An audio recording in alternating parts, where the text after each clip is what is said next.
E a gente gostaria agora de convidar os formadores da mesa inaugural desse evento. Chamamos à mesa a auditora fiscal e presidente da Delegacia Sindical, Natália Nobre, por favor.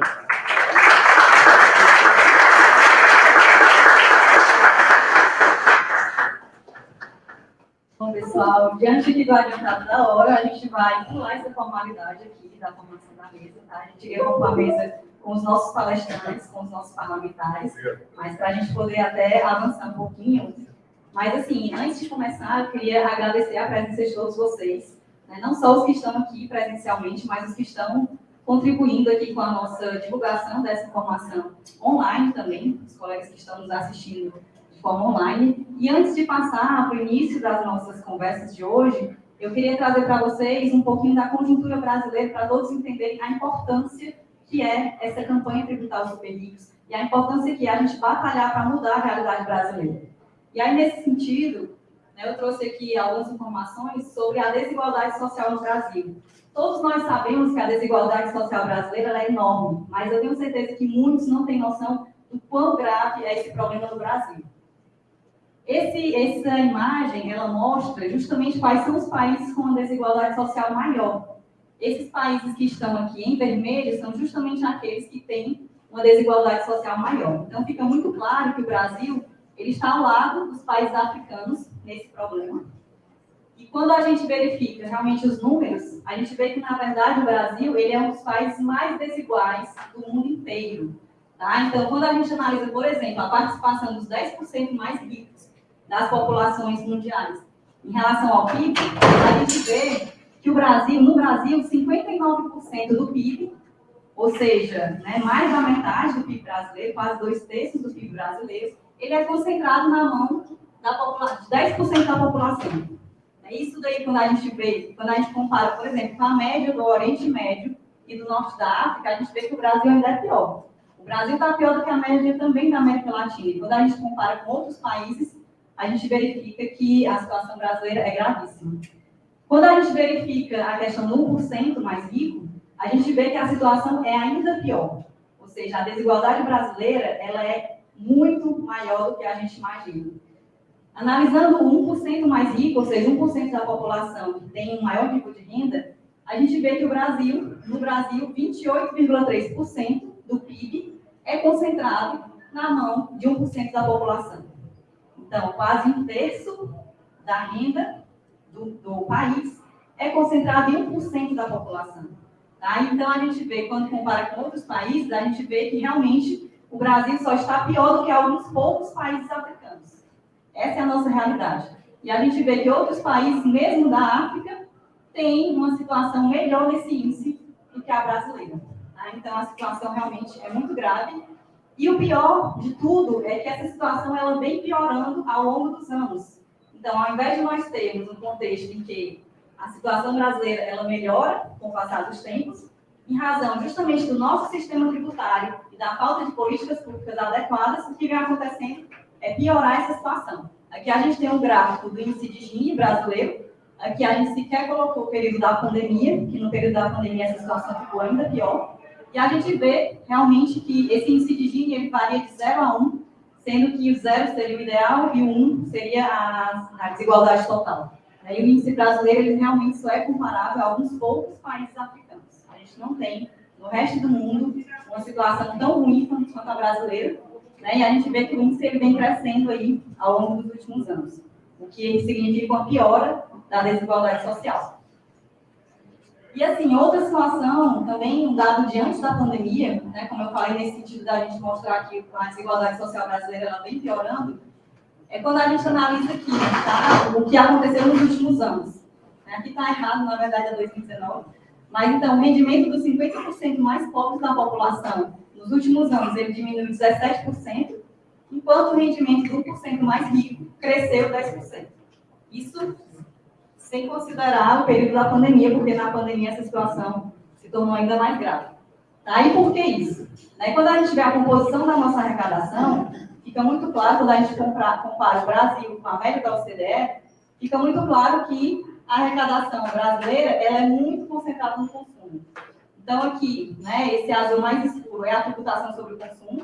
Então, 48% de tudo que se arrecada no país, isso a gente inclui também as contribuições sociais nessa média. Então, a gente vê que 48% de tudo que é arrecadado no Brasil é imposto sobre consumo. Enquanto na média da OCDE, esse valor passa para 28%. Então, é uma situação realmente bem complicada. Na parte de imposto sobre a renda das empresas, né, a situação é parecida, 9%, 9%.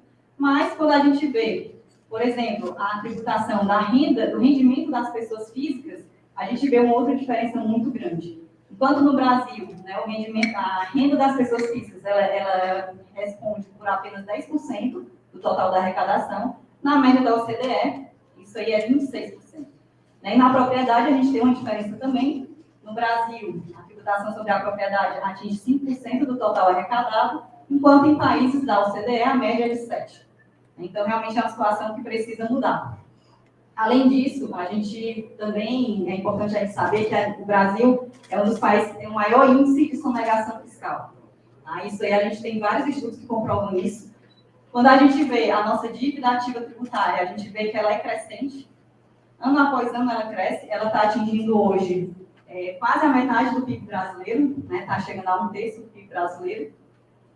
E, quando a gente compara com outros países do mundo inteiro, por exemplo, esse gráfico aqui é um estudo da OCDE, que ele traz os impostos em atraso como um percentual da renda, do total que é arrecadado no país.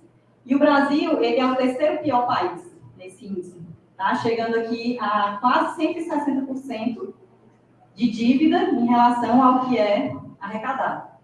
Então, é uma situação realmente bem complicada. Em termos brutos, a gente tem esse estudo que ele é de 2011, que ele coloca o Brasil como o segundo pior país estudado em termos de evasão fiscal.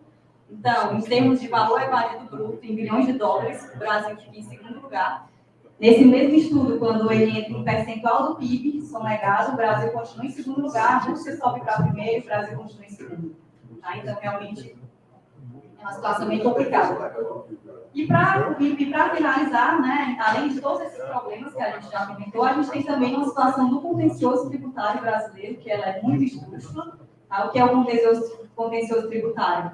É o rito processual da discussão dos lançamentos feitos pela administração tributária.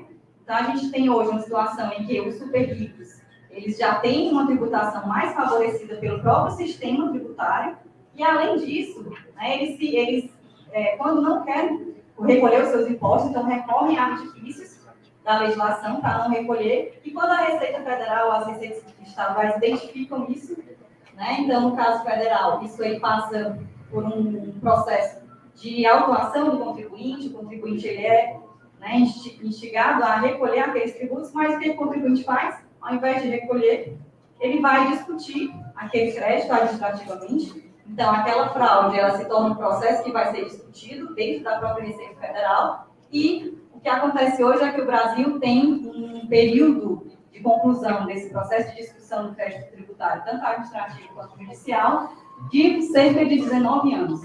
Isso também não tem paralelo em nenhum lugar do mundo.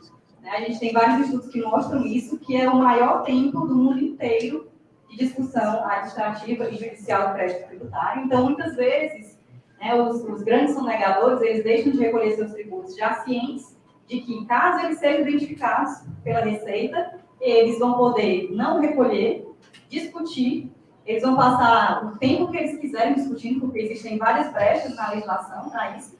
E, para piorar, a gente tem uma situação em que o nosso tribunal, que julga esse tipo de processo, tribunal administrativo, a gente diz que ele está capturado pelas grandes corporações. Porque o que acontece hoje?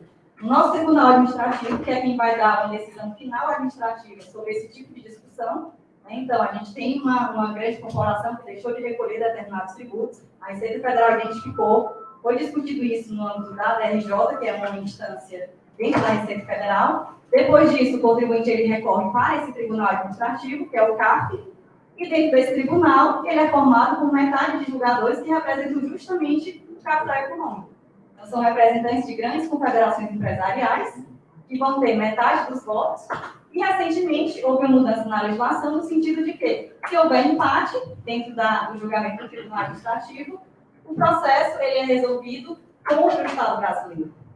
Então, a gente tem metade dos juízes representam o capital econômico, metade dos juízes, no caso, representam o Estado brasileiro, representam a Receita Federal, e em caso de empate, ou seja, caso todos os representantes dos contribuintes votem na linha, né, de contrário àquele recolhimento, ou seja, a favor do capital econômico que está deixando de recolher os seus tributos contra o Estado brasileiro, o processo ele é solucionado a favor do capital econômico e contra o Estado brasileiro. Isso é um absurdo que não existe em nenhum lugar no mundo inteiro. Não existe essa situação em nenhum lugar do mundo inteiro. É realmente uma situação esdrúxula, que só acontece no Brasil e que precisa urgente ser alterada. Então, assim, é só uma reflexão, além dessa questão da gente ter a necessidade de aumentar a progressividade da tributação, aumentar a proporção entre a tributação direta e indireta, ou seja, aumentar a tributação indireta e reduzir a indireta. Além disso tudo, a gente precisa fortalecer as administrações tributárias para que elas tenham capacidade de continuar atuando contra as grandes fraudes, né, os grandes casos de corrupção. A gente precisa remodelar o processo de discussão do crédito tributário e, né, o principal que a gente veio discutir hoje, né, que a gente precisa fazer realmente é tributar os super ricos.